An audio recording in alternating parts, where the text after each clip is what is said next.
So much for tuning in to today's interview on Borderless Magazine.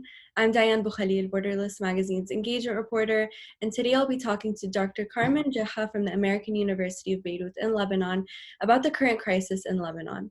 Dr. Geha is an associate professor of public administration who focuses her work on civil society and protest movements, refugee crises, and women's political representation. Today is a topic of personal importance to me because I grew up in Lebanon and much of my family is still living there. It's a beautiful country with a population of 4.5 million, and it has very, very rich history. So the current crisis has its roots in the October 17 revolution, or Thawra in Arabic, where a series of civil protests took place in Lebanon, which was initially triggered by planned taxes on gasoline, WhatsApp, and tobacco. But that wasn't just it. It was also mainly about a lack of basic needs such as water and a few hours of electricity a day, and also very high unemployment rates and low wages, just to name a few. This quickly expanded into a countrywide revolution against sectarian rule, and today the Lebanese economy is collapsing. So keep watching to learn more about Lebanon's current situation months after the revolution started. Borderless Magazine values your feedback, which helps us continue reporting quality and ethical stories on immigration. So please take our 5-minute reader survey and you could win a gift card to First Sip Café in Chicago. So you can find out more about that on our website, borderlessmag.org. So today we're joined by Carmen Geha. So thank you so much for joining us. Thanks, Diane, for making time and for shedding light on life in Beirut right now. I'm really happy to be here. Of course, thank you. So could you explain what's happening to Lebanon for our viewers who might not be familiar with the situation? Yeah, so I mean, undoubtedly, there is a global recession that is exacerbated by the COVID-19, and folks all over the world are grappling with economic and environmental crises for sure. But imagine having to go through that following 30 years of bad government, bad politicians, really an entire lack of a rule of law, zero accountability. So whilst there's economic challenges faced everywhere, we face really like a triangle of crises that is caused by weapons outside the state. That is, I mean, there is a garbage crisis, there is no electricity, and there's a complete financial collapse. The dollar was 1,500 to the lira. It's today at 9,000. So it's everybody's salary divided by 9. And it's really a system and a structure that is collapsing. Mm-hmm. And when the revolution or Thawra started, like from comparing from then to now, what is the mood of those protesters compared to those early days of the revolution? Are they still in high spirits like before? So maybe it's good for people watching to know why people protested in the October Revolution. It wasn't a haphazard and it wasn't a coincidence, right? So Lebanon had a civil war, very complicated, lots has been written about it. But the agreement that ended the war was a power sharing agreement. So it basically brought men that were at war with each other and forced them to share government. And that meant dividing spoils, dividing ministries, dividing land, dividing resources, dividing sectors among them. And over the years and over 3 decades, what happens is that class gets richer, creates foreign ties. Some are friends with Iran, some are friends with the States, some are friends with Saudi, leaving really the population in a lack of basic services. We don't have good public education. We don't have a good judiciary. Women can't participate in public life really equally to men in no way. And so the spark of the revolution in October, of course, we've kept an eye on what's been happening with the Arab uprisings since 2011, gotten jealous sometimes, gotten inspired, gotten scared. But really the spark in October was saying, enough of this, enough taxing people so that the rich can get richer. And basically warlords turned politicians are the only people benefiting from this system. The mood was very hopeful, like a lot of protests, the way they start, turned violence, not unlike many places in the US when we saw a lot of police violence, particularly against minority groups, immigrants here as well, refugees, young women, young men, students, really pulled by the hair, beaten up, people lost their eye. Two young men were died, really shot in cold blood. They were protesting. They weren't violent. And since then, there's been a complete economic and financial collapse. I would say that the mood is extremely grim, but the good thing that is happening that's going to take time, that we're going to take time to sort of reap the effects of the good thing, is that really this political class has been uncovered and shamed globally, not just locally. They're over. I mean, they can't even pick up the garbage, and that's a good thing. At the same time, how long people can stay hopeful and build after that, situation's really never been so difficult. Mhm. And you mentioned that Lebanon, it's not the first time it's been through chaotic corruption. I mean, it's been through many wars as well. And here and there, there's threats from the neighboring countries as well, and even by its own people who's ruling. And so has anything changed since October, like from the government, or any laws have changed? Yeah, the thing is that try to imagine a revolt that starts in October, that is followed in December by the beginning of your currency clash, that is followed early March by a pandemic. So I think that it's very early to kind of evaluate what's been happening. I would say a lot has changed in terms of a social and political awareness transformation of people. 5-year-old kid, 95-year-old man will tell you, we don't need to be this poor. We don't need to be in this much trouble. We're like this because this political class has only been serving itself and has created a sort of rentier economy. They pay their own people, and even their people, the people that we thought were loyal to them in areas that we thought would never, witness revolution, in the south and the north and places like Daura, everybody has revolted. So that is one change that has happened. There's been concrete demands and effort by a lot of political groups, either to tackle independent judiciary or freedom of the media, to combat censorship. This is a country where young people are getting arrested and beat up over a Twitter criticism of the Lebanese currency or of the president. I mean, this is not easy. So no, there's been no change of laws, but there's been a lot of movements building at the community level across the nation, solidarity networks saying what's next, because this class is really over. It's a joke. I mean, it's as if the mask has fallen. Politicians used to at least pay lip service to reform, right, to international statutes. I mean, they do an interview for someone like you, and at least they would promise change. But right now, I mean, if you look at the narrative, at the rhetoric, they don't care, and the world knows that they don't care. But we're not going to sit as idle and watch them really take us hostage. I think the big change since the October Revolution is really creating new political platforms across different areas and regions. So yeah. Mm-hmm. Yeah, so when you look at the problem in Lebanon, it's not just one area, it's just so many factors. So you can't really describe it into one. There's just so many factors and categories where the problem is rooted.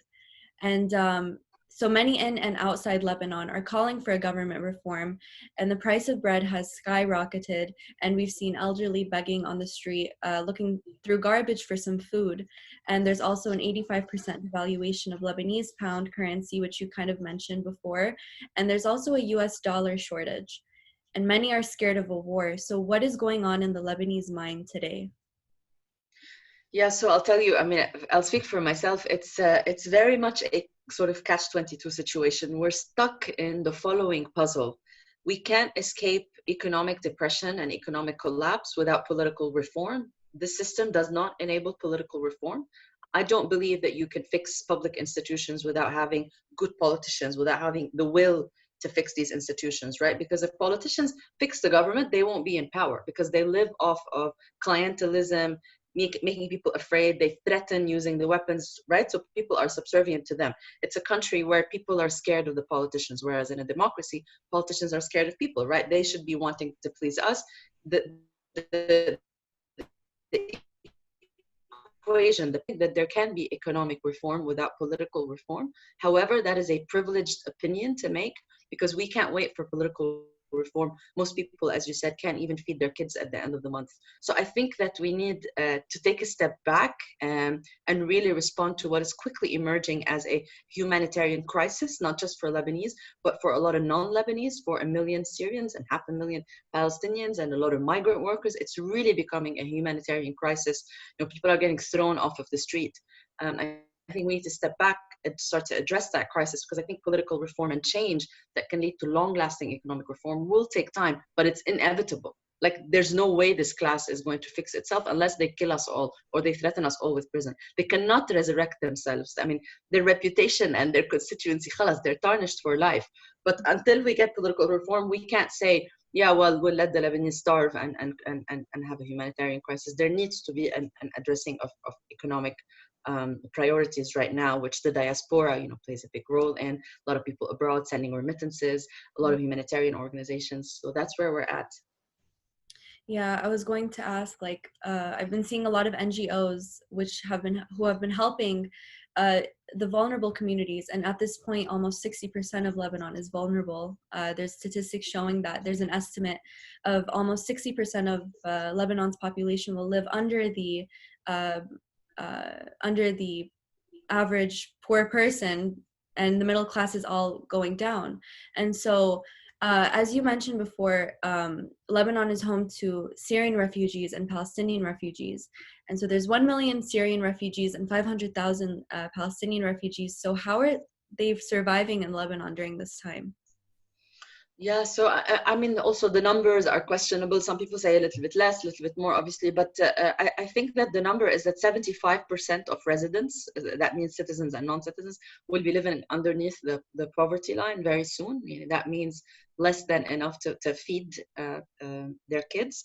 Lebanon, because of the civil war, the idea that when there's a war that everybody is at war is a very wrong, it's a misconception, right? It takes very few people to fight each other for a country to be labeled at war. I'm saying this to say that, the general picture is grim and is violent, but the majority of the people have a long history in building solidarity and building enterprise together and supporting one another. And I'm not just only talking about like newly formed NGOs supported by, Western donors, but like a really community, like a really neighborhood. I mean, you go to any neighborhood today, there is a food bank, there's someone's collecting clothes, someone's collecting food, someone's collecting money, right?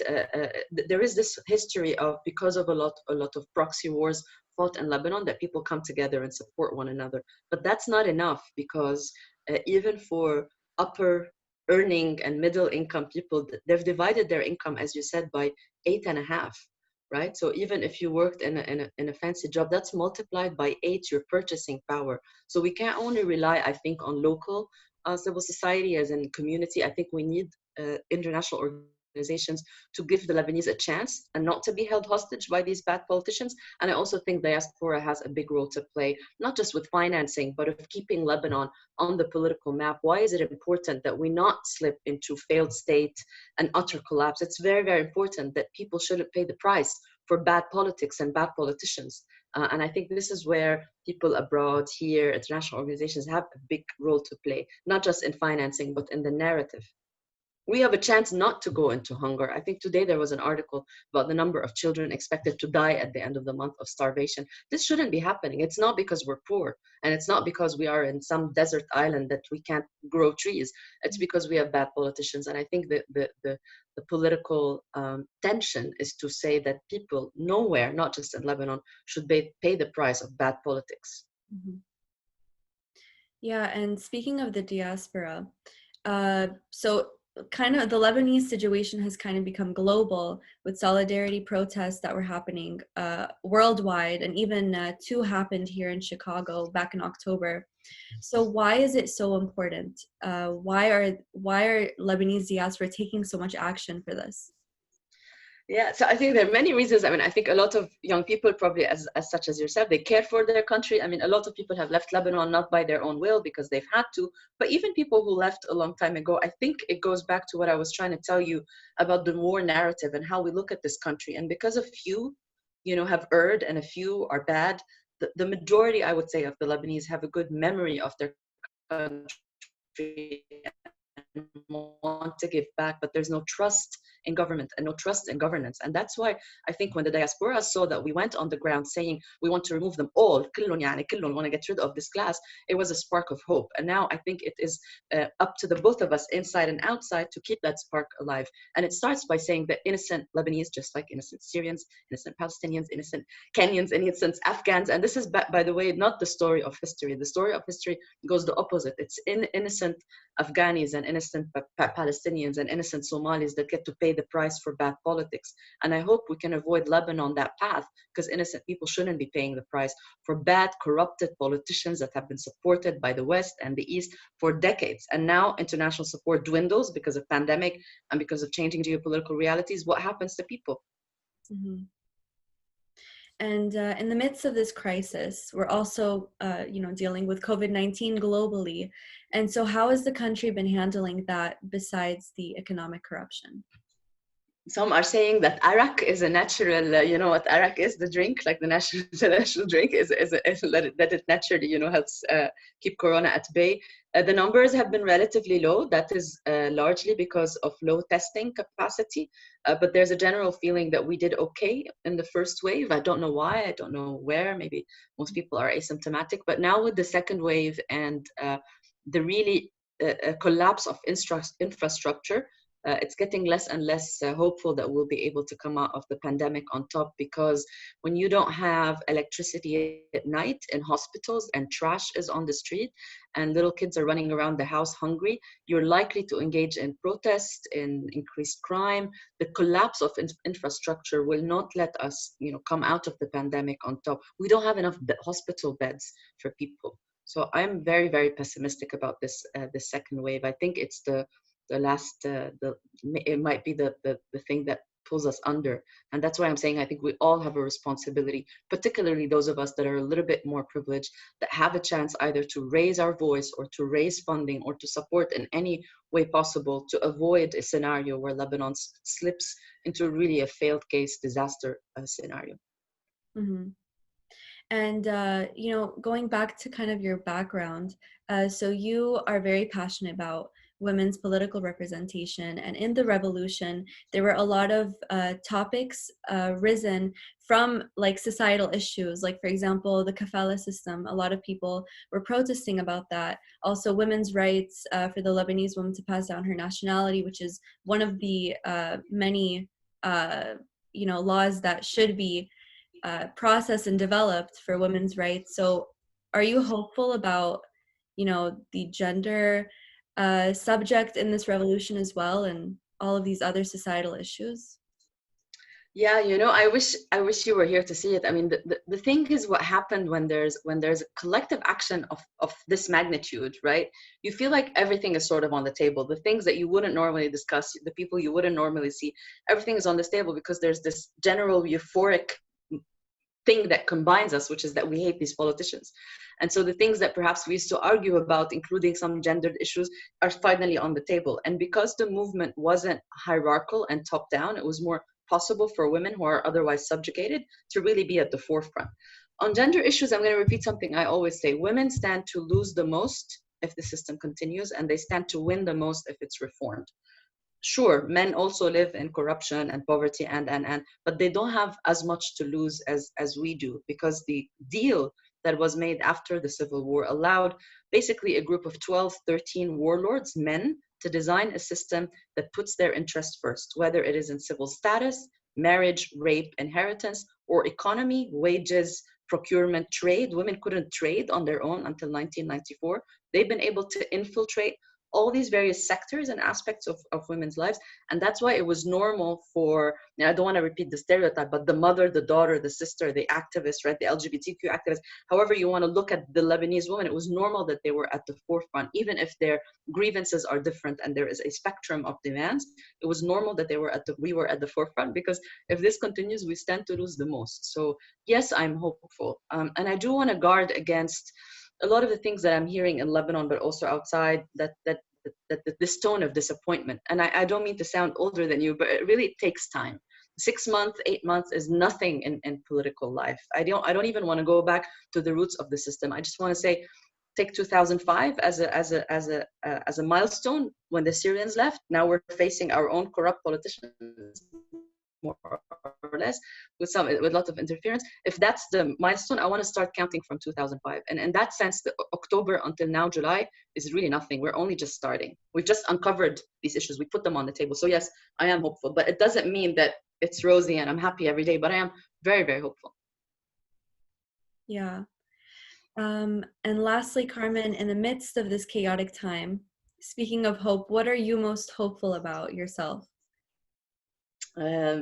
It's hard. I think, I mean, it's gonna sound so I'm a university professor, right? I'm hopeful about young people like you everywhere, because they don't have the same scars of my generation and the generation that's older as well. There's not the same scars, there's not the same taboos, there's not the same fears or concerns. I look at my students and they don't understand why they can't marry somebody they love. They got to go to Cyprus to marry them because we don't have a civil status law. I mean, if my generation sort of took it, okay, we have to deal with this Lebanon. I think this generation won't take a lot of the things and a lot of the politics and laws that keeps the system alive. So I'm most hopeful about my students and young people everywhere.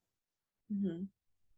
Is AUB, the American University of Beirut, have they been talking about like continuing classes because of COVID-19? Because I know here in the States, like everyone is bound to stay home until 2021 for like their academic career.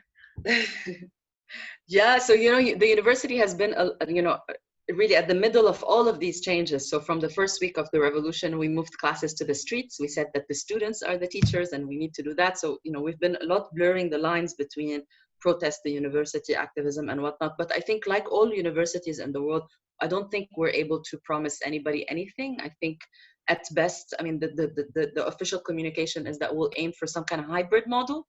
But really, I think for me, at least as a teacher, I really don't know as a professor how things are going to be like end of August. It's not looking very good. The measures of social distancing. So I really don't know how. I would love to see my students face to face. I miss my colleagues, but I think like everywhere, we're just taking it week by week. Mm-hmm.